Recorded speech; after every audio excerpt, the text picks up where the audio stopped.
Une étude que nous pouvons intituler « La chair et l'esprit ». Et encore, les deux temps de Dieu. Les deux temps, T-E-M-P-S, de Dieu. Il est nécessaire de connaître la Bible, non seulement par l'étude des versets et du sens direct de ces versets, non seulement par l'étude de certains passages auxquels nous attachons souvent un privilège, mais de découvrir dans l'étude de la Bible les grands thèmes de Dieu. Il y a des grands thèmes qu'il faut connaître. Faute de les connaître, on ne peut pas rattacher un enseignement plus étroit, un enseignement particulier, aux grands principes, aux grandes idées qui dominent l'œuvre de Dieu. Il y a des grandes idées, et c'est normal. Comment font les hommes lorsqu'ils entreprennent un grand travail? Ils commencent par avoir des idées. L'idée est au départ de toute chose. Des idées, ils ont des idées directrices, ils se basent sur certains principes qu'ils vont utiliser, n'est-ce pas? Et bien entendu, toute l'œuvre va s'en ressentir. Eh bien, il en est ainsi de l'œuvre de Dieu. Alors, nous allons étudier ces deux temps que nous pouvons appeler la chair et l'esprit. D'abord, dans Genèse 3,15, « Je mettrai inimitié entre toi et la femme, entre ta postérité et sa postérité. Celle-ci t'écrasera la tête et tu lui blesseras le talon. » Chacun s'accorde à voir ici une première proclamation faite par Dieu de son désir de sauver l'homme. Nous avons, en somme, si nous regardons bien ce verset, deux personnes, la femme et le serpent. Je mettrai inimitié entre toi, parce que, il faudrait lire le verset précédent, l'Éternel Dieu dit au serpent, puisque tu as fait cela, tu seras maudit entre tout le bétail, entre tous les animaux des champs, tu marcheras sur ton ventre et tu mangeras de la poussière tous les jours de ta vie. Je mettrai inimitié entre toi, donc entre le serpent et la femme, entre ta postérité, donc la postérité du serpent, et sa postérité. Celle-ci t'écrasera la tête et tu lui blesseras le talon. Dans la postérité de la femme, on a vu généralement le Seigneur Jésus-Christ, parce que littéralement on peut traduire la semence de la femme. Alors on a vu le Seigneur Jésus-Christ et l'on s'en est tenu à cette vue-là. Et bien entendu, cela empêche un élargissement de la pensée dans toutes les conséquences de cette proclamation.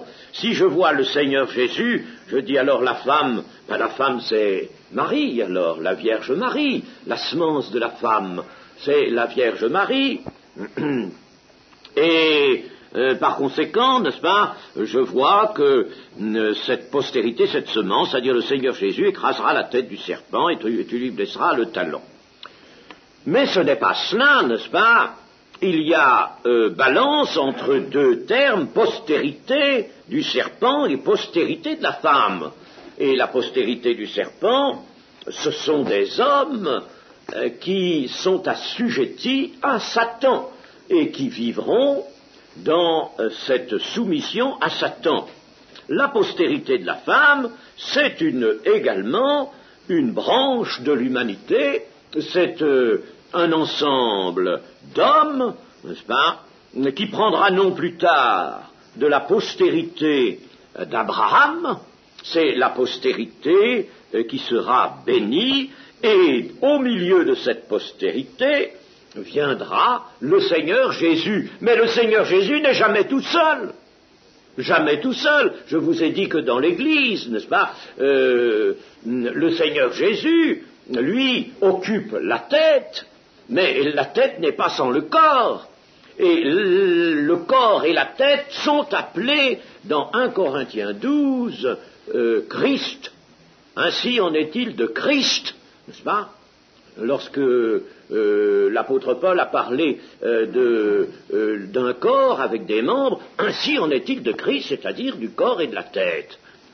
Alors ici, n'est-ce pas, c'est ce qu'il faut voir, c'est deux postérités, deux branches de l'humanité, et deux seulement, de même qu'il y a deux destinées, il y aura deux branches dans l'humanité, l'une qui sera la postérité du serpent, et l'autre la postérité bénie, postérité de la femme. Au début de l'humanité, nous avons eu deux hommes. Je ne veux pas relire les textes parce que je pense que vous les connaissez. Ces deux fils d'Adam et d'Ève étaient Caïn et Abel. Or, il nous est dit que les œuvres de Caïn étaient mauvaises. Cela dans l'Épître aux Hébreux, au chapitre 11 et au verset 4.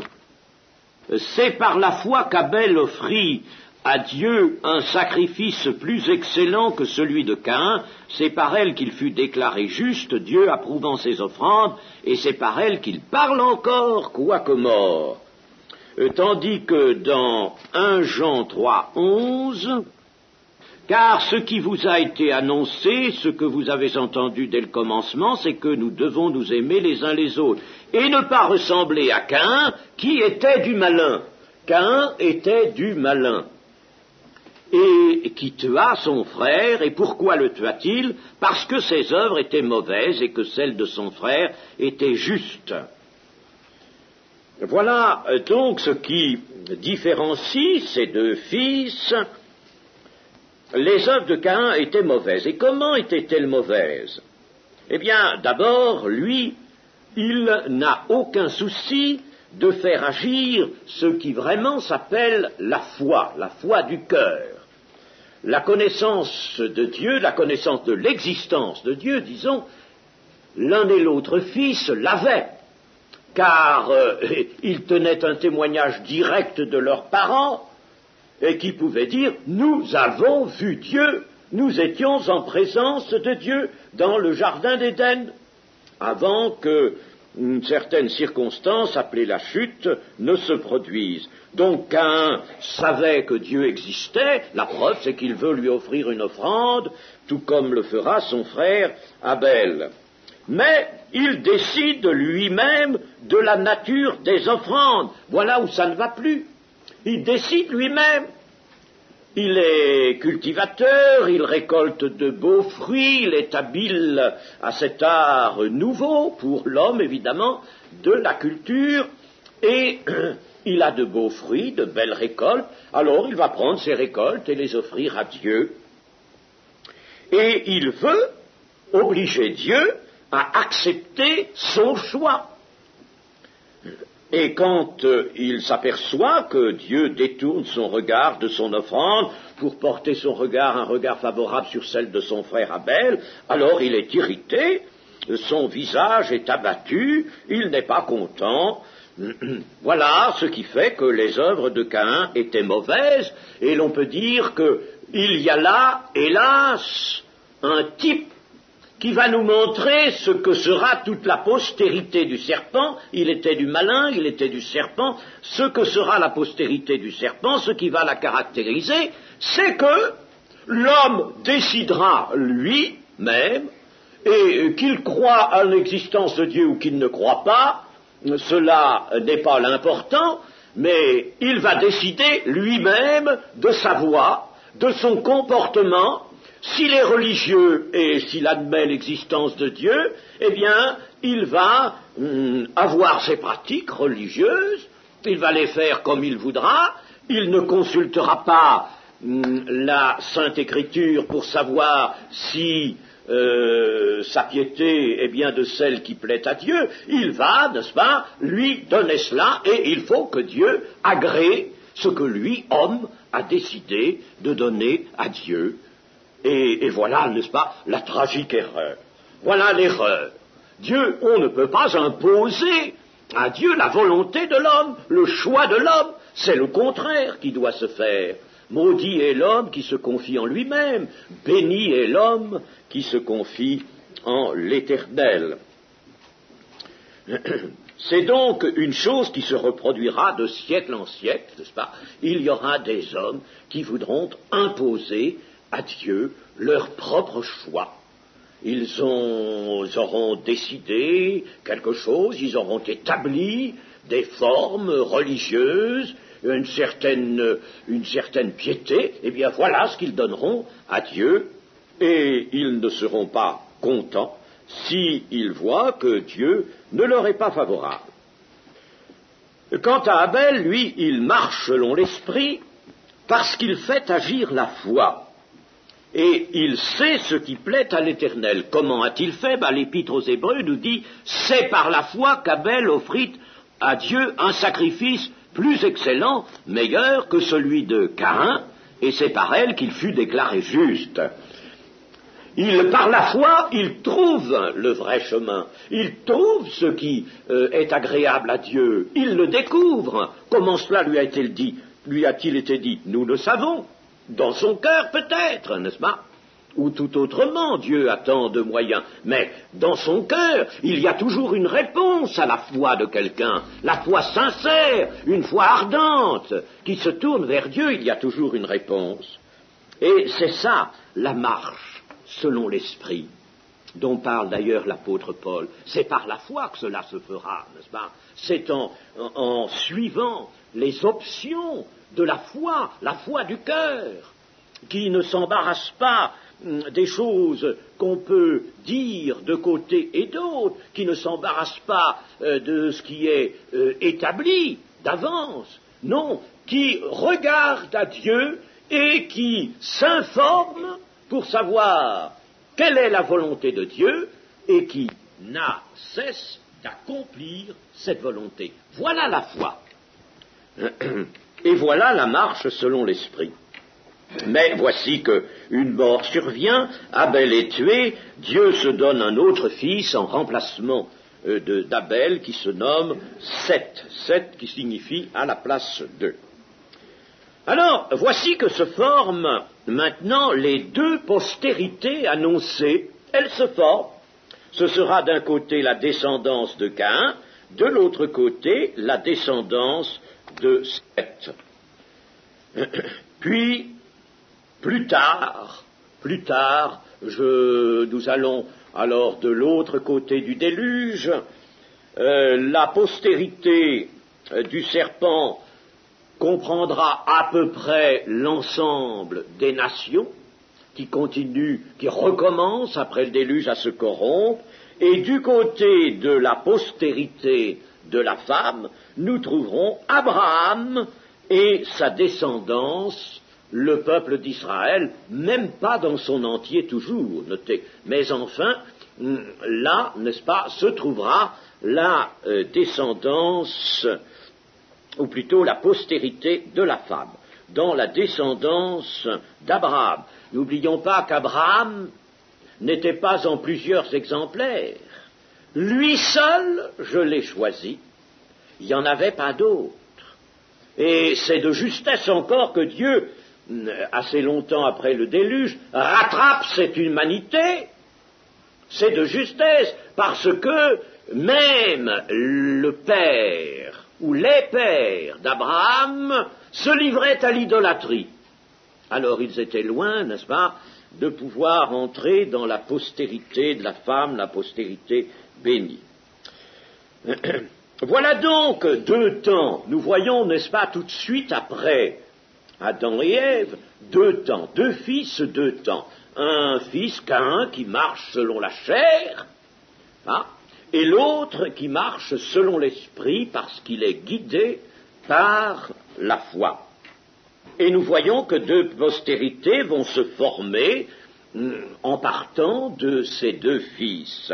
Puis, de l'autre côté du déluge, après le déluge, alors il y aura l'ensemble des nations où Dieu ne découvre rien, il voit la corruption réapparaître, et puis alors Abraham que Dieu choisit pour se faire un peuple qui soit à lui, un peuple qui conserve en son sein l'esprit. Et nous voyons apparaître deux fils dès peu de temps après l'appel donné à Abraham. Ces deux fils, qui sont ceux d'Abraham, se nomment Ismaël et Isaac. Ismaël, c'est le fils né de la servante égyptienne Agar. Il est né selon la chair, nous dit Galates 4, versets 23 à 29, né selon la chair, c'est-à-dire qu'il est né encore, voilà encore cela, par le calcul de l'homme, par la volonté de l'homme, c'est encore le choix que l'homme fait et qui veut s'imposer à Dieu, c'est encore la même affaire que Caïn qui choisit, lui, son offrande et désire que Dieu l'agrée. Eh bien là, n'est-ce pas, Abraham, cédant au conseil de son épouse, a eu un fils de la servante Agar, et c'est un fils né selon la chair. Relisons ce texte de l'apôtre Paul, il est intéressant, Galates 4. Vous qui voulez être sous la loi, n'entendez-vous point la loi, car il est écrit qu'Abraham eut deux fils, un de la femme esclave et un de la femme libre.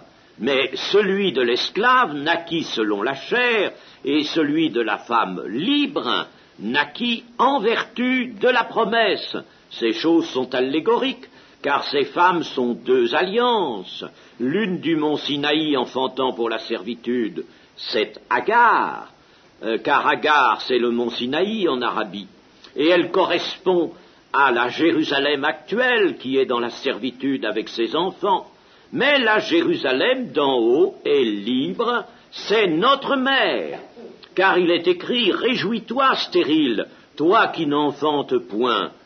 Éclate et pousse des cris, toi qui n'as pas éprouvé les douleurs de l'enfantement, car les enfants de la délaissée c'est Sarai, n'est-ce pas, seront plus nombreux que les enfants de celles qui étaient mariées. » Le mot marié ici nous trompe un petit peu sur le sens du passage, de celles qui étaient mères, disons, de celles qui étaient mères, c'est-à-dire Agar.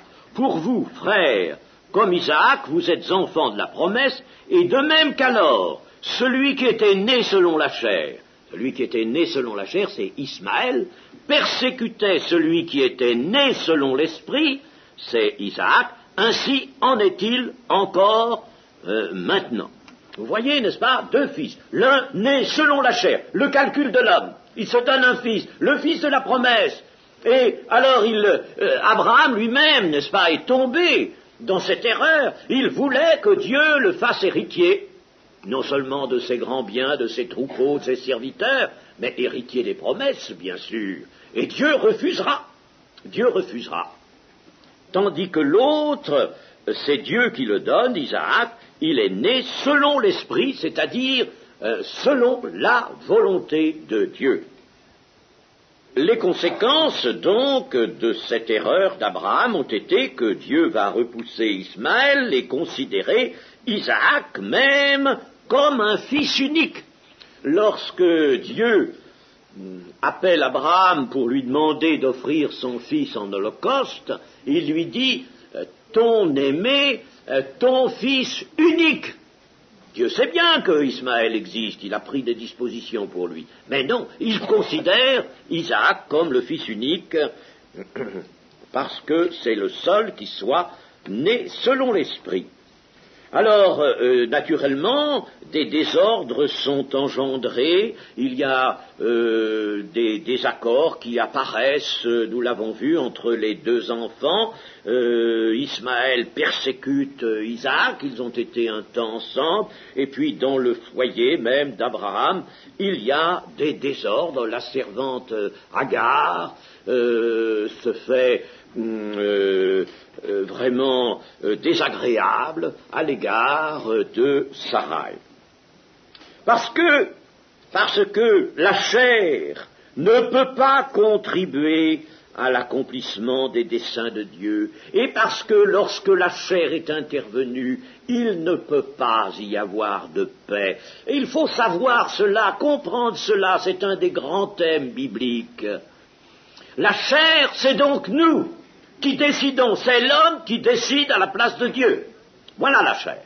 C'est l'homme de la chute, n'est-ce pas? L'homme qui veut, dans le fond, déjà conquérir son autonomie.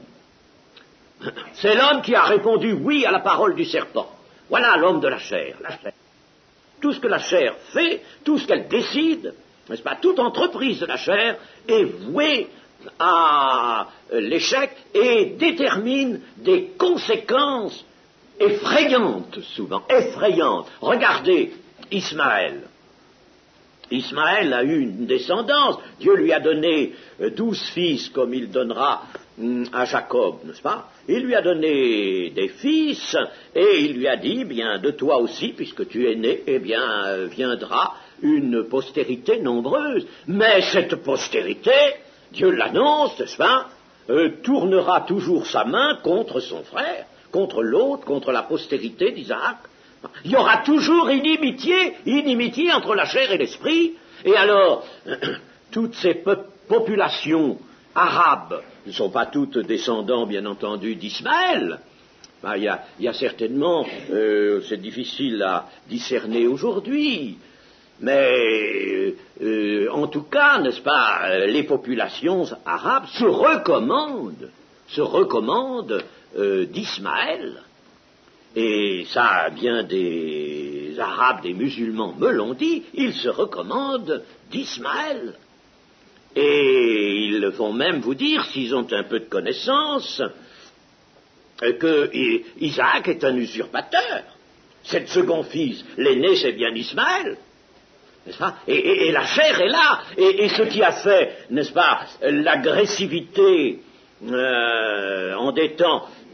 Et attention, nous ne sommes pas au bout. L'agressivité, n'est-ce pas, de toutes sortes de peuples dans l'Orient, disons, d'une façon plus large, contre l'Occident, par exemple, contre les peuples chrétiens, hein, eh bien, ça vient de là.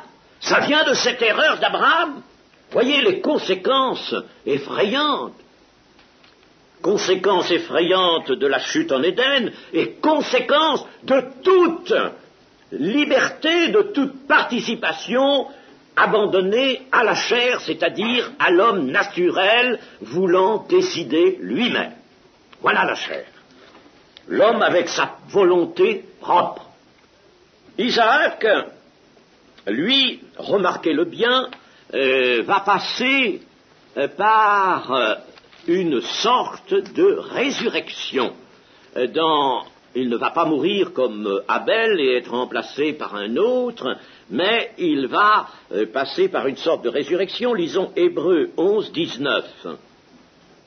Il pensait que Dieu est puissant, Abraham pensait que Dieu est puissant, même pour ressusciter les morts. Aussi le recouvra-t-il par une sorte de résurrection. Vous voyez là, le texte de cet épître, comme tout le reste de la Bible, inspiré par le Saint-Esprit, nous met là au-devant d'une considération importante, très importante. Isaac a connu une sorte de résurrection. Dieu l'a redonné, mais comme après l'avoir fait passer par une mort et l'avoir ressuscité. C'est équivalent à cela.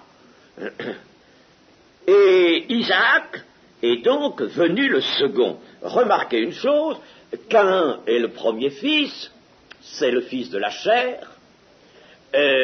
Abel est le second, c'est l'homme de foi, l'homme qui marche selon l'esprit. Nous avons vu que Ismaël est le premier, c'est celui qui est né selon la chair, et Isaac est le second, né selon l'esprit. Voilà ce que j'appelle les deux temps. Le premier temps, c'est celui de la chair. Le deuxième temps, c'est celui de l'esprit. Dieu permet un premier temps. Ce n'est pas que ce qui vient de la chair l'intéresse ou qu'il puisse le conserver, pas du tout. Il ne peut pas. Mais il permet un premier temps, le temps de la chair, pour avoir un second temps, le temps de l'esprit, puisque Dieu a résolu de sauver l'humanité. L'humanité qui est tombée. Depuis la chute, donc, voici que la chute a, en quelque sorte, fait obligation à Dieu d'établir toute son œuvre en deux temps. Il faut qu'un temps, il va tolérer la chair. Il va patienter du côté de la chair. Il va accepter qu'il y ait une multiplication dans l'humanité du côté de la chair.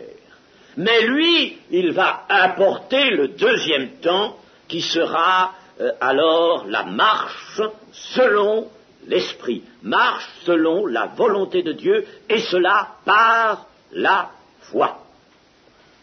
Alors, nous venons de voir cela, et nous allons voir que ça se répète. Dieu nous a donné d'autres cas, d'autres exemples pour nous montrer cela.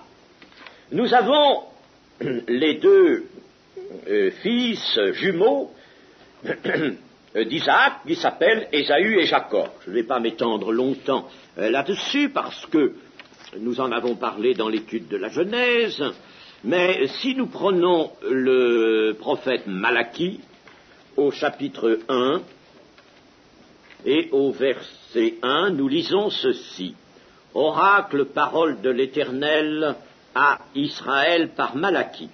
Je vous ai aimé, dit l'Éternel, et vous dites, en quoi nous as-tu aimés? Ésaü n'est-il pas frère de Jacob, dit l'Éternel? Cependant, j'ai aimé Jacob, et j'ai eu de la haine pour Ésaü. J'ai fait de ces montagnes, les montagnes de Séhir, une solitude. J'ai livré son héritage aux chacals du désert. Si Édom c'est le peuple sorti d'Ésaü, si Édom dit « Nous sommes détruits, nous relèverons les ruines », ainsi parle l'Éternel des armées, qu'ils bâtissent, je renverserai. Et on les appellera pays de la méchanceté, peuple contre lequel l'Éternel est irrité pour toujours. Vos yeux le verront, et vous direz, grand est l'Éternel, par-delà les frontières d'Israël. Ainsi, le peuple sorti d'Ésaü est lui aussi un peuple qui marche selon la chair, et par conséquent, il est rejeté de Dieu. Mais qu'avait fait Ésaü pour déplaire à Dieu et pour qu'il soit dit de lui « J'ai eu de la haine pour Ésaü ». Alors que Jacob, souvent c'est ce qu'on ne comprend pas, Jacob était un garçon assez peu recommandable.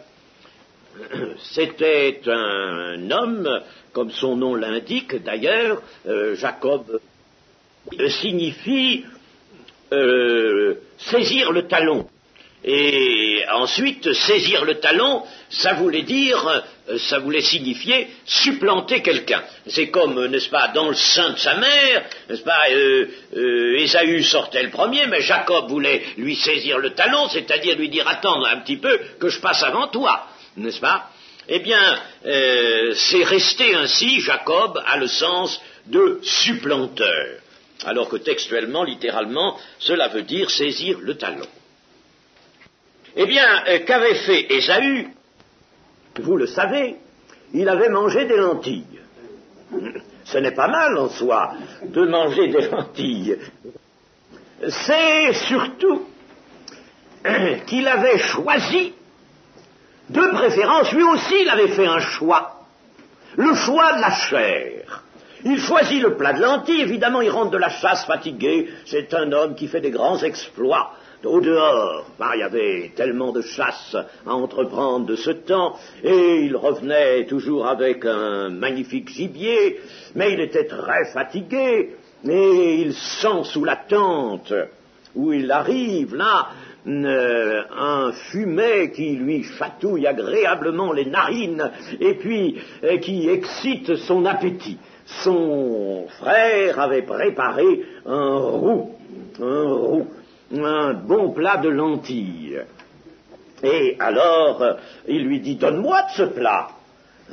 Mais le frère, qui était à l'époque, à ce moment-là, un malin, qui était un rusé, qui était même celui qui trompe, eh bien, alors il lui dit, écoute, je te donne de ces lentilles, mais toi, donne-moi ton droit d'aînesse. Donne-moi ton droit d'aînesse. Il y tenait à ce droit d'aînesse. Pourquoi? Pour avoir des biens? Non. C'est que Jacob, tout ficelle qu'il était, tout schnappant même qu'il était, Jacob restait là, sous les tentes de Sem, car nous étions dans la descendance de Sem, et là, on invoquait encore le nom de l'Éternel. Et il entendait invoquer le nom de l'Éternel. Et cela avait provoqué en lui un désir de servir l'Éternel. Ah, évidemment, il était bien incapable en l'état de le faire. Se montrera incapable, n'est-ce pas? Servira plus tard. Mais il avait soif, il avait le désir. Alors, c'est pourquoi il demande à Ésaü, son frère, de lui céder son droit d'aînesse. Et l'autre, comment raisonne-t-il? L'autre réfléchit un instant. Oh, dit le droit d'aînesse, oui. Oh, mon grand-père, Abraham, est mort. Mon père est âgé, il est près de mourir. L'un et l'autre ont reçu des promesses, des grandes promesses de l'Éternel, promesses notamment d'un pays, la possession d'un pays, promesses d'une descendance nombreuse. Bon, on n'a encore rien vu s'accomplir. Et puis alors il dit, moi aussi je vais mourir. Moi je vais mourir comme mon père, comme mon grand-père, et je n'aurai rien vu. Alors, tu veux le droit d'aînesse, Jacob? Ben, prends-le. Allez, prends-le, mais donne-moi de ton plat de lentilles, n'est-ce pas? Que je satisfasse ma faim. Et donc, il a choisi les choses immédiates, les choses qui procurent une situation actuelle. Et pour cela, il a vendu, il a délaissé les choses qui étaient en espérance et qui étaient gagées sur des promesses formelles de l'Éternel. Vous comprenez, n'est-ce pas, qu'il a fait là une chose terrible. C'est un véritable crime devant Dieu. Et c'est pour cela que Dieu a choisi Jacob, le supplanteur, et a haï Ésaü, qui a osé vendre ce qui lui appartenait, a osé vendre sa mission, son rôle de chaînon. Il était le troisième chaînon après Abraham, Isaac, ça aurait été Ésaü. Et il a vendu cela pour quelque chose d'immédiat. Alors, il s'est manifesté être ainsi un homme de la chair. Et il a déplu à l'Éternel. Et lui, c'était le premier fils, puisqu'ils étaient deux, mais il était né le premier. C'était le premier fils, c'était le premier temps encore. Et nous voyons que le premier fils, le premier temps, c'est le temps de la chair. Mais il y a un second. S'il n'y avait pas un premier, il ne pourrait pas y avoir de second. Mais il y a un second, et ce second, c'est Jacob. Mais Jacob n'est guère, comme je le disais tout à l'heure, un garçon auquel l'on puisse confier vraiment des choses sérieuses, n'est-ce pas? Il fera toute une manigance dans les troupeaux de son beau-père pour s'accaparer la majeure partie des brebis. Eh bien, Jacob, donc, devra lui aussi être changé, transformé, et c'est pourquoi il va passer par une sorte de mort que le chapitre 32 de la Genèse nous décrit. Mais nous n'irons pas lire cela maintenant, nous serions retardés. Dieu en fait son affaire, Dieu préfère un schnappant à quelqu'un qui paraît peut-être préférable au point de vue moral, mais qui est un dilettante, mais qui n'a pas soif des choses de Dieu, mais qui est l'homme de la chair, décidant lui-même. Oh, il peut être au point de vue moral très bien, même recommandable au point de vue moral, mais c'est pas ce que Dieu regarde. Jésus-Christ n'a-t-il pas dit, les prostituées vous devanceront dans le royaume des cieux? Les prostituées, les gens de mauvaise vie, parce que ces gens-là, Dieu peut les changer, Dieu peut changer leur cœur, tandis qu'il ne pourra pas changer le cœur d'un Ésaü, il ne peut pas changer le cœur d'un pharisien, parce que ces gens-là sont imbus d'eux-mêmes, parce que ce qu'ils ont décidé, ce qu'ils ont vu, les traditions qu'ils ont établies, tout ça a de la valeur à leurs yeux, ils se tiennent à cela et ils voudraient les imposer à Dieu. Ce sont des gens qui marchent selon la chair. Alors, vous voyez que ce n'est pas le point de vue moral qui détermine Dieu, n'est-ce pas? C'est la soif du cœur. La soif du cœur. Voilà, un cœur qui a soif, un cœur qui veut.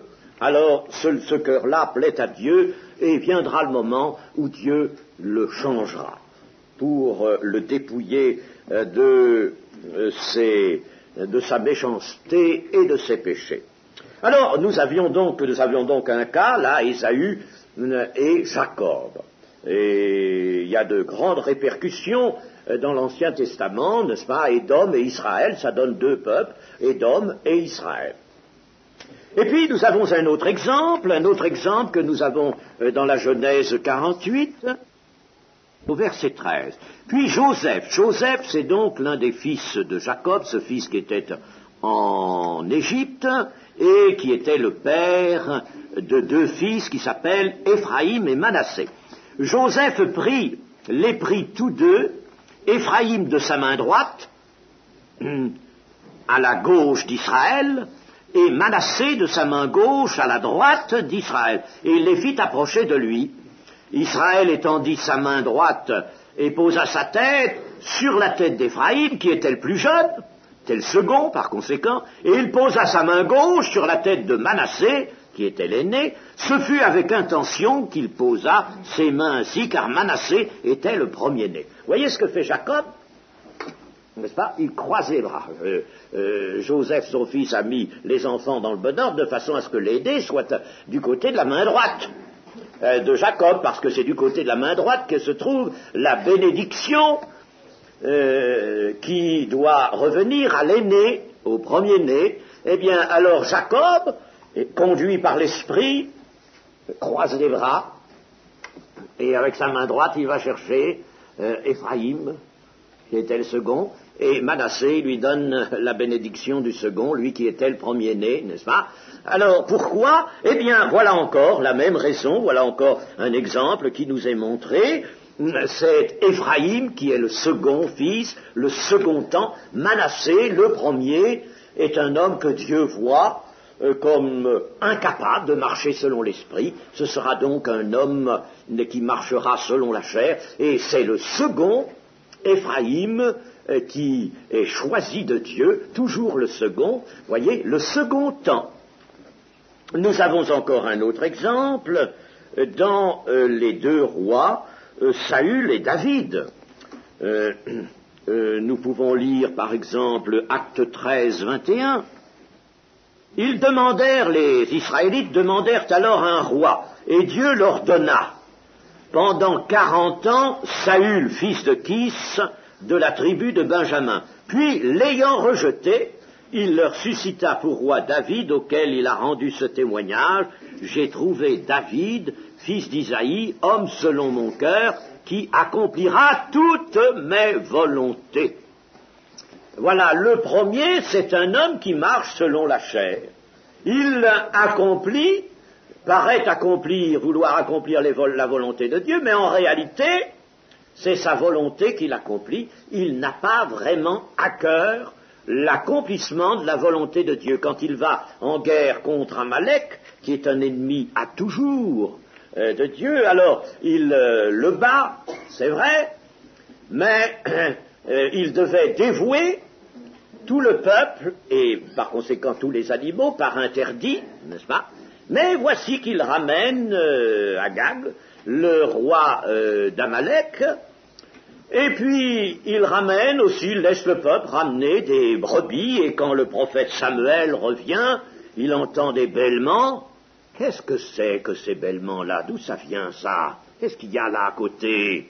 Alors Saül dit, oh, c'est quelques brebis que le peuple a rapportées d'Amalek, ça vient du troupeau d'Amalek. Oh, c'est pas grand-chose. Et puis, c'est pas pour les manger, c'est pas pour un profit, c'est pour les offrir en holocauste à Dieu.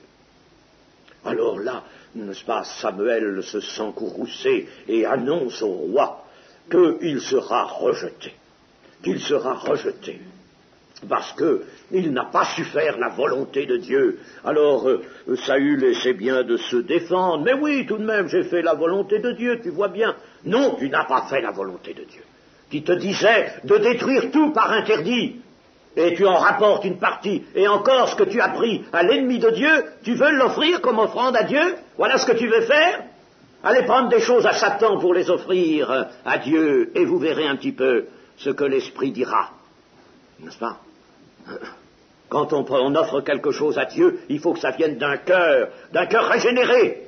Il faut que ça vienne vraiment de ce que Dieu a donné lui-même, comme disait David. Qu'avons-nous à t'offrir, Seigneur? Que tu ne nous aies donné toi-même. Voilà ce qu'il faut offrir à Dieu, ce qu'il nous a donné. Mais non pas quelque chose qui soit pris à l'ennemi.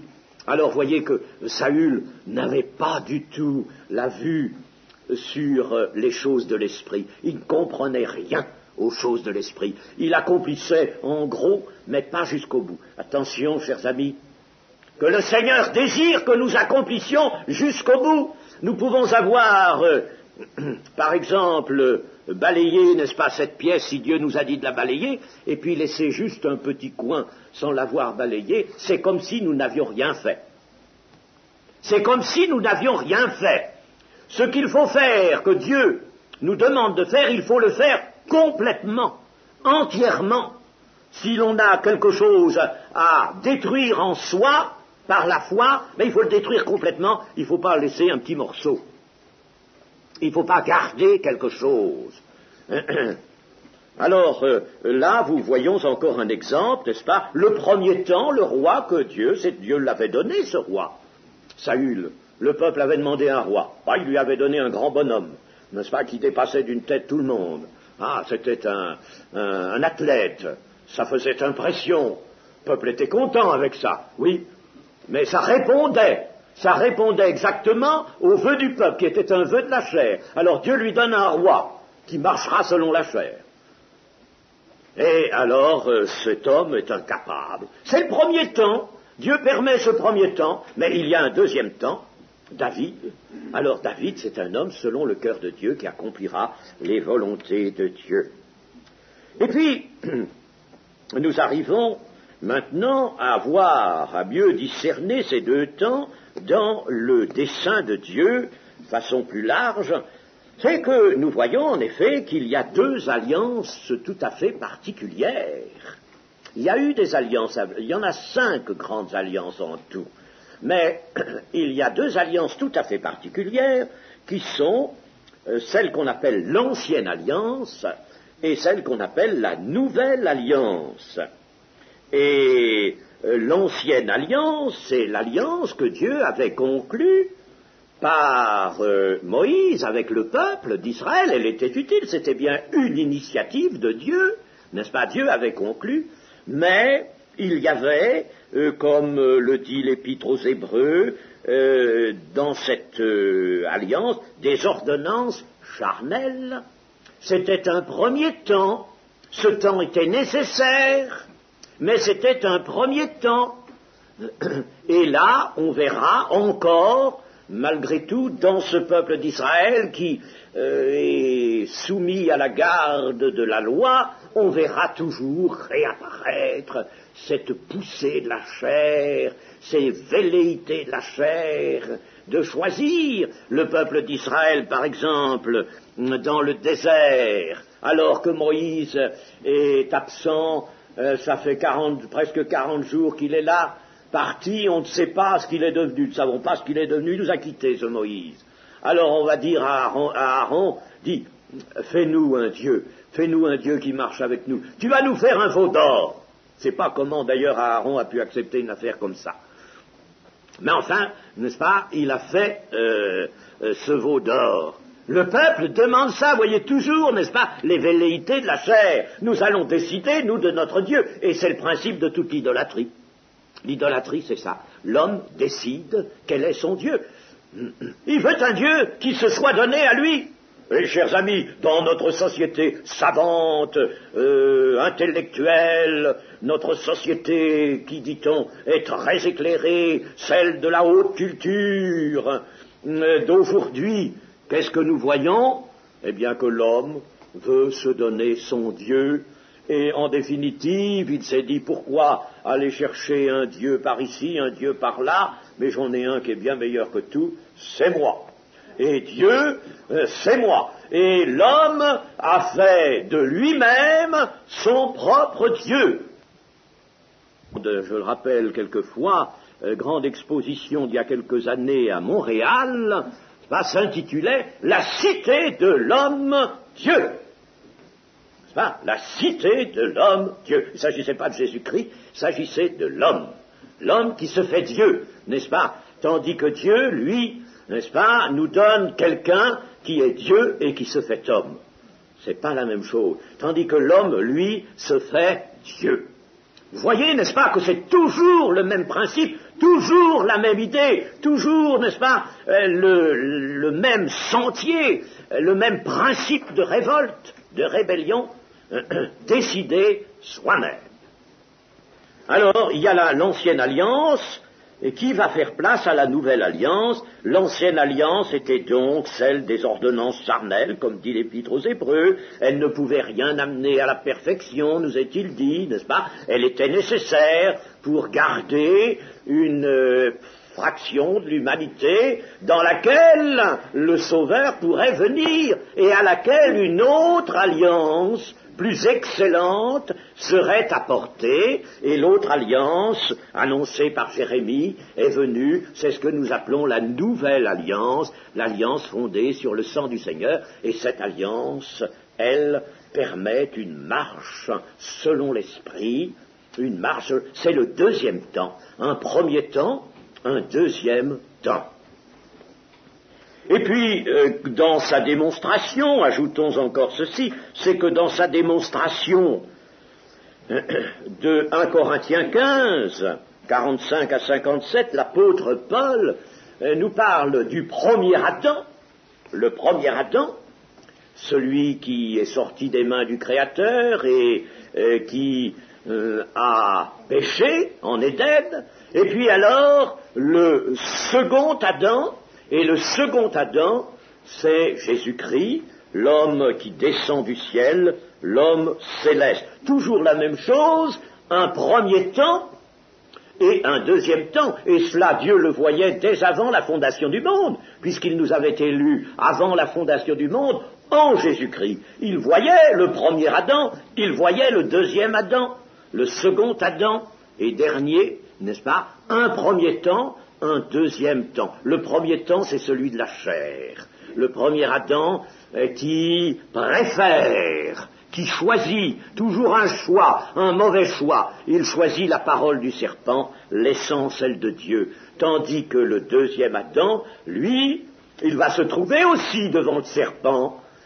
Il va le connaître, le voir en face, le serpent, et le serpent va essayer, d'une façon encore plus subtile peut-être qu'en Éden, n'est-ce pas, de lui proposer quelque chose avec quoi il puisse l'amener à lui, l'appâter.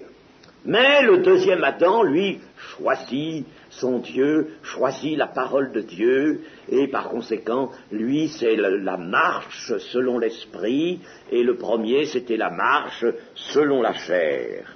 Enfin, nous pouvons dire ceci, c'est que nous-mêmes, nous sommes un cas. Nous sommes un cas. Chacun de nous est un cas dans lequel apparaissent les deux temps, un premier temps et un second temps. Lisons Éphésiens 4, 20. Mais vous, ce n'est pas ainsi que vous avez appris Christ, si du moins vous l'avez entendu, et si conformément à la vérité qui est en Jésus, c'est en lui que vous avez été instruits à vous dépouiller, eu égard à votre vie passée, du vieil homme, le vieil homme qui se corrompt par les convoitises trompeuses, à être renouvelé dans l'esprit de votre intelligence, et à revêtir l'homme nouveau, créé selon Dieu, dans une justice et une sainteté que produit la vérité. C'est pourquoi renoncez au mensonge et que chacun de vous parle selon la vérité à son prochain, car nous sommes membres les uns des autres. Alors là, nous voyons encore ce vieil homme, ça c'est le premier temps, et puis un homme nouveau qui apparaît après. Quand nous naissons sur cette terre, eh bien nous sommes tout entiers le vieil homme, l'homme naturel, l'homme de la chute, à l'image du premier Adam et à l'image de Caïn. Nous sommes ce premier homme, cet homme naturel, mais voici que si nous nous convertissons, un homme nouveau naît en nous, c'est le deuxième temps, et c'est ainsi que nous sommes sauvés. Alors, nous pouvons dire que le premier temps, si détestable soit-il, puisque c'est le temps où la chair est maîtresse. Premier temps, c'est le temps de la chair. La chair est maîtresse. La chair dicte ses volontés. La chair prend ses options contre Dieu, contre la parole de Dieu. Il est détestable. Cependant, disons qu'il est nécessaire. Chose extraordinaire. Parce qu'il prépare le second temps. Si nous n'étions pas nés sur cette terre, nés du premier Adam, nés, n'est-ce pas, de chair, ce qui est né de chair est chair. Si nous n'étions pas nés de chair, nous ne pourrions pas naître d'esprit, nous n'existerions pas. N'est-ce pas ? Alors Dieu permet le premier temps pour avoir des créatures qui existent. Mais ces créatures, il faut absolument qu'elles entrent dans le deuxième temps. Il faut que Dieu les transporte dans le deuxième temps. Ce qui est né de la chair est chair, et si rien n'intervient, ça restera cela. Et ça, alors, la destinée, c'est celle de toute la postérité du serpent. Voilà.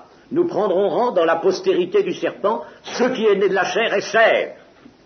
Si la repentance n'intervient pas, si la foi ne jaillit pas de nos cœurs vers le Seigneur, ce qui est né de la chair est chair, ça le restera. Et la destinée, c'est la destinée de la chair, avec le serpent. Avec le serpent. Mais ce qui est né de l'esprit est esprit. C'est tout autre chose. Ce qui est né de l'esprit est esprit. Quand le Saint-Esprit est intervenu, selon, bien entendu, n'est-ce pas, la volonté de Dieu, qui veut d'abord une repentance, une reconnaissance de l'état de péché, qui veut la foi, eh bien, quand le Saint-Esprit est intervenu, voilà, n'est-ce pas, une naissance qui se produit, et nous avons raison de l'appeler naissance, puisque c'est ainsi que cela nous est présenté par le Seigneur même. Ce qui est né de l'Esprit est esprit. Voilà le deuxième temps. Alors, vous reconnaissez, n'est-ce pas, que l'œuvre de salut de Dieu se fait avec ces deux temps. Et notre conclusion est toute simple. Il ne faut pas perdre de vue de cela. Parce que si nous arrivons à perdre de vue, bien entendu, il y a les malices, les ruses du Satan, ce qu'il s'appelle le Satan, n'est-ce pas, l'ennemi de Dieu. Eh bien, il va essayer, lui, d'estomper les différences. Il va essayer de combler le fossé. Et s'il peut nous faire perdre de vue qu'il y a un vieil homme et qu'il y a un homme nouveau, s'il peut nous faire perdre de vue que pour être dans l'Église, il faut être né de nouveau, n'est-ce pas? Alors, il va faire une chose. Il va faire d'une Église une grande société dans laquelle il y aura un peu tout le monde. Ce sera l'Église de multitude. Il y aura des gens qui ne seront pas nés de nouveau. D'ailleurs, on ne parlera plus de nouvelles naissances, on n'en parle plus. On ne sait plus ce que c'est. On ne sait plus du tout ce que c'est. On n'en parle plus. Le diable a gagné. Il n'y a plus de temps. Hein? Alors, on vous dira que l'Église, c'est le milieu dans lequel, bien entendu, on va tout de même honorer Dieu, on va prier Dieu, on va écouter la parole de Dieu, etc. Mais on a supprimé les deux temps. Voyez-vous, on a tout nivelé. Alors, en réalité, il n'y a plus d'Église, il n'y a plus de salut dans cette Église-là, n'est-ce pas, lorsque tout est nivelé, lorsque le diable a fait ce ravage-là. Si l'on a supprimé cela, si l'on a supprimé ces deux temps, si l'on a supprimé la différence qu'il y a entre ce qui est mort et ce qui est vivant, eh bien alors, on a annulé l'œuvre de Dieu, on s'est mis en dehors de l'œuvre de Dieu. Et vous voyez, pour nous-mêmes, chacun pour sa propre expérience, comme il faut savoir cela et se rappeler cela. Attention, je déclare et je dis que je suis né de nouveau. Je déclare donc qu'il y a en moi un homme nouveau. Et cet homme nouveau, eh bien, il faut que je le manifeste. Hein? Il faut qu'il soit manifesté. Il faut qu'on le voie. Il faut qu'on le connaisse du dehors, cet homme nouveau. Pas le vieil homme. Si je fais connaître le vieil homme, et si je laisse le vieil homme reprendre sa place et prendre encore les décisions, n'est-ce pas, c'est lui qui va conduire ma vie, mon existence, alors c'est fini. Où est la conversion? Il n'y a plus du tout trace d'une conversion si l'on en arrive là. Vous voyez qu'il faut maintenir ces deux temps, il faut les connaître, pas une séparation entre ce que nous avons été et ce que nous sommes maintenant. Que gloire en soit au Seigneur. Amen.